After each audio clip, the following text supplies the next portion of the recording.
অনেকেই ভাবছেন যে জামাতের নেতৃত্বে যে 7টি দল আন্দোলন শুরুর ঘোষণা দিয়েছে এবং তারা বৃহস্পতিবার থেকেই 3 দিনের বিক্ষোভ কর্মসূচি ঘোষণা করেছে, এতে বিএনপি দারুণভাবে বেকায়দায় পড়বে। আসলে কি বেকায়দায় পড়লো? বিএনপির পক্ষ থেকে সালাউদ্দিন আহমেদ একটা রিয়াকশন দিয়েছেন। তিনি বলেছেন যে আলোচনা চলার সময় এরকম আন্দোলন কর্মসূচি দেওয়াটা এটা মানে স্ববিরোধিতা। অর্থাৎ একদিকে আমি আলোচনাও করব আর একদিকে আন্দোলন করব, সেটা স্ববিরোধিতা এই কারণে যে তাহলে আন্দোলন দিয়ে আমি চাপ তৈরি করতেছি আলোচনাকে। মানে যখনই কি আলোচনা হয় তখন তো একই সঙ্গে যুদ্ধ চলে না, যুদ্ধ বিরতি হয়, আলোচনা হয়, তারপরে যুদ্ধ। নতুবা যুদ্ধও চলতে থাকে আবার আলোচনাও চলতে থাকে, এটা ফলপ্রসূ হয় না। তো বিষয়টা অনেকটা তেমনই হয়ে গেল। এখন বিএনপি কতটা আসলে বেকায়দায় পড়লো? বেকায়দায় পড়লো আসলে কি বিএনপি, নাকি ইউনূস সরকার, নাকি আগামী দিনে যে নতুন একটা নির্বাচন, নতুন প্রত্যাশা, সেই প্রত্যাশাটাও হোঁচট খেলো? অনেকগুলো হিসাব নিকাশ আছে। জামাত আসলে কি চায়? জামাত চায় যে তারা একটা নির্বাচন পদ্ধতির সংস্কার, পিআর সিস্টেমে চায়, অর্থাৎ সংখ্যাভিত্তিক। এটা আমি এক্সপ্লেন আর করতে চাই না, সেটা সবাই জানেন যে প্রতীকে ভোট হবে, তারপরে মানে আমি যতটুকু ভোট পাবো, যত পার্সেন্ট, তার ভিত্তিতে আমার সংসদে আসন নির্দিষ্ট হবে। আর বিএনপি প্রচলিত যে নির্বাচন পদ্ধতিতে, অর্থাৎ আসন ভিত্তিক, যেখানে প্রার্থী থাকবে, চিনবে জানবে লোকজন যে এই প্রার্থী এই ভোট করতেছে, সেই পদ্ধতিতেই তারা নির্বাচন চায়।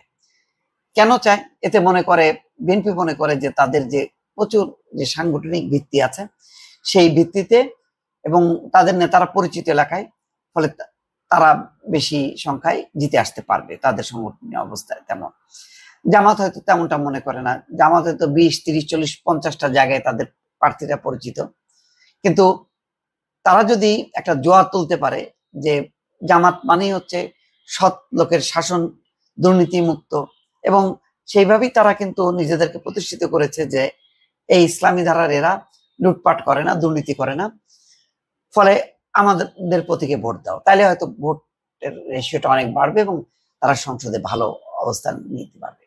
তো এইটা হলো রাজনৈতিক ভাবে মত পার্থক্য। তারপরে নির্বাহী আদেশে জাতীয় পার্টি সহ 14 দলকে নিষিদ্ধ করা, এদেরকে ট্যাগ দেওয়া হচ্ছে স্বৈরাচারের দোসর হিসেবে। বাস্তবে তাই, কিন্তু গণতান্ত্রিক রাজনীতিতে বহু মত থাকে, একেবারে বিপরীত থাকে, তাদেরকেও রাজনীতিতে অ্যাকোমোডেট করতে হয়। এটা হচ্ছে গণতান্ত্রিক রাজনীতি। তো এটা কেন চাচ্ছে? বলা হচ্ছে যে জামাত মানে এই দলগুলোকে নিষিদ্ধ যত করবে, যত সরে যাবে, তার অবস্থানটা তত বেশি হবে, তার মানে এই পক্ষের ভোটারদের ভোটটা তার দিকে যাবে। কেন যাবে? জামাত হয়তো আওয়ামী লীগের নেতাদের, কর্মীদেরকে বলছে যে তোমাদের রাজনৈতিক কার্যক্রম নিষিদ্ধ থাকলো, কিন্তু তোমাদের নিরাপত্তা, তোমাদের বাড়ি ঘর লুট হবে না, কোনো মামলা হবে না, সেই নিরাপত্তাটা এশিওর করতেছে। আবার যদি তারা এমন হয় যে মুক্তিযুদ্ধের সময় তারা ভুল করছে, এই স্বীকারোক্তিটা যদি তারা দেয়, এবং দিতেও পারে, কেউ কেউ বলছেন, তাহলে হয়তো তাদের ভোটটা বাড়বে। তো সব মিলিয়ে এরকম একটা অবস্থা তৈরি করলো। বিএনপির সাথে বেশ কিছু রাজনৈতিক দল আছে, কিন্তু গুরুত্বপূর্ণ রাজনৈতিক দল হিসেবে সরকার যাদেরকে মনে করে, যেমন এনসিপি, জামাত, ইসলামী আন্দোলন, তারা কিন্তু বিএনপির সাথে নেই। বিএনপির সঙ্গে আছে পরিচিত কিছু মুখ আছে, কিছু ফিগার আছে, যেমন কর্নেল অলি আছে, যেমন মাহমুদুর রহমান মান্না আছে, এরকম কিছু পরিচিত মুখ আছে, তারা বিএনপির সঙ্গে আছে। এখন প্রশ্ন হলো বিএনপি কি ছাড় দেবে কিনা? বিএনপি পরিষ্কার অবস্থান যে বিএনপি বর্তমান সংবিধানকেই আপহোল করতে চায় এবং এই ধারাবাহিকতায় তারা নির্বাচন করতে চায়। অনেকটা নেপালের মতন। নেপালে পার্লামেন্ট বিলুপ্ত হয়েছে কিন্তু সংবিধান বাতিল হয়নি।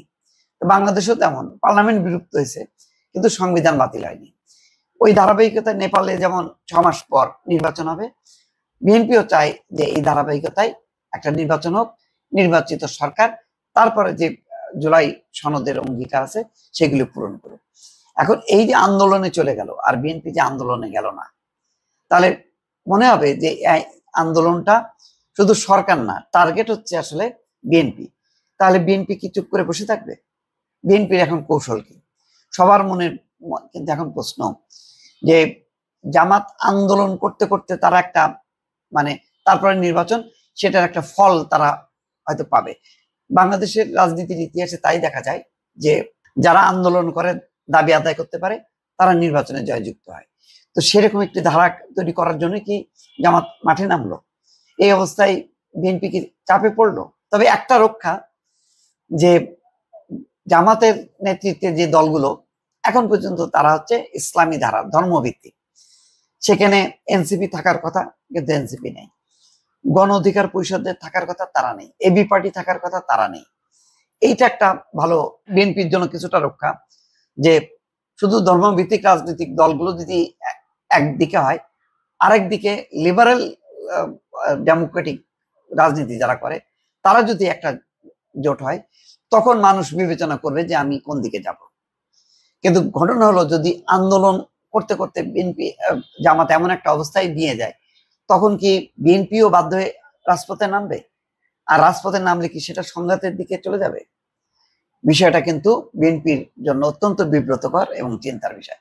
নিশ্চয়ই বিএনপি সামগ্রিক বিষয়টা তারা বলেছে যে আমরা পর্যবেক্ষণ করছি, পরিস্থিতি বোঝার চেষ্টা করতেছি, যে এটা কি নির্বাচন বানচাল হবে কিনা বা নির্বাচনের ফায়দা তোলার জন্য একটা কৌশল কিনা, সেই বিষয়গুলো তারা বোঝার চেষ্টা করছে। তবে বোঝাই যাচ্ছে যে বিদ্যমান পরিস্থিতিতে বিএনপির জন্য একটা নতুন একটা চ্যালেঞ্জ তৈরি হলো। এই চ্যালেঞ্জ বিএনপি মোকাবেলা করার হয়তো ভিন্নভাবে তারা চেষ্টা করছে। ইতিমধ্যে তারেক রহমান ফিরে আসতে পারে। তারেক রহমান যদি ফিরে আসে, লুৎফুজ্জামান বাবর সেদিন স্বরাষ্ট্র মন্ত্রণালয়ে গেছে যে তারেক রহমানের নিরাপত্তা নিশ্চিত করার জন্য। তো তারেক রহমান যদি দ্রুত ফিরে আসে, তারেক রহমান যদি মাঠে নামে, তখন কিন্তু মাঠের চিত্রটা আবার পাল্টে যাবে। কারণ একটা রাজনৈতিক শূন্যতা, অনেক দিন থেকে বিএনপি একা একা ফাইট করছে, তার উপরের নেতৃত্ব নেই। খালেদা জিয়া আগে বন্দী ছিলেন, এখন তিনি অসুস্থ, ফলে খালেদা জিয়ার পক্ষে মানে দলের অফিস করা, দলকে নির্দেশনা দেওয়া, প্রতি প্রাত্যহিকভাবে যে কর্মকাণ্ডগুলো দলীয় প্রধানরা করে, সেই অবস্থায় খালেদা জিয়া নেই। তারেক রহমান আপ্রাণ চেষ্টা করছেন লন্ডন থেকে জুম মিটিং এর মাধ্যমে সেটি বাস্তবায়ন করার জন্য।